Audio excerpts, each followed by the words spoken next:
कहते हैं कि बनी बनी के लाखों निसार होते हैं, बनी जब बिगड़ती है तो दुश्मन हजार होते हैं। एक बड़ी छोटी सी कहानी है कि एक गांव में एक लड़का रहता था, जो कि वह अपने घर में बड़ा पुत्र था, तो इसीलिए उसके सिर पर जिम्मेदारियां ज़्यादा थीं। वह पढ़ने में भी बहुत तेज था और वह दिन भर जो है अपने घर का कार्य करता, टाइम निकालकर स्कूल जाता। स्कूल से आने के बाद फिर वह खेतों में काम करने के लिए चला जाता था।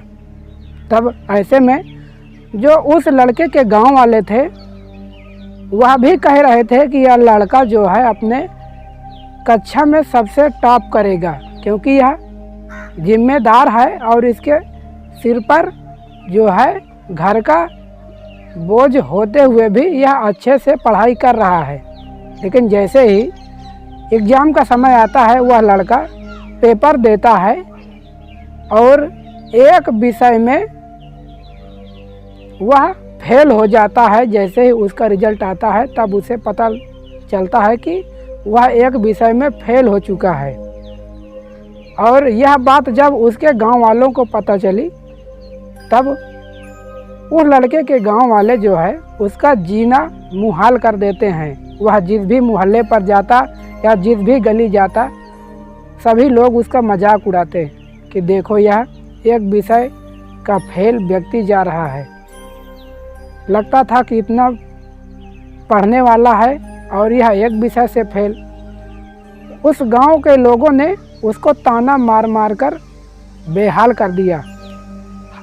जैसे ही वह लड़का परेशान होता है, वह सभी से परेशान होकर अपने गुरुजी के पास जाता है और सारी बातें बताता है। तब गुरुजी कहते हैं कि ठीक है, कल जो है मेरे पास आना और मैं तुम्हें कुछ सामग्री दूंगा, उसे लेकर जाना। जैसे ही रात्रि होती है, फिर सुबह होती है, वह लड़का अपने गुरुजी के पास जाता है। तब गुरुजी उसे एक गिलास में दूध देते हैं और कहते हैं कि लो, इसे जो है ले जाओ। ध्यान रखना, रास्ते पर एक भी बूंद नहीं गिरनी चाहिए। इतना कहने के बाद गुरुजी उस गिलास को उस लड़के को दे देते हैं। वह लड़का उस गिलास के दूध को लेकर चल देता है। वह इतना ध्यान से चल रहा था, इतना फोकस करके चल रहा था कि रास्ते पर एक भी बूंद दूध ज़मीन पर नहीं गिरा और वह अपने घर पहुंच गया।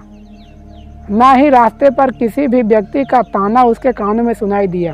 अर्थात आप जिस कार्य को कर रहे हैं उसी पर फोकस करिए और समाज पर ध्यान मत दीजिए। कहने का तात्पर्य यही है और कहानी का भावार्थ यही है कि आप जिस भी कार्य को कर रहे हैं उस पर अपना फोकस करिए और दुनिया की बातों पर ध्यान नहीं देना चाहिए।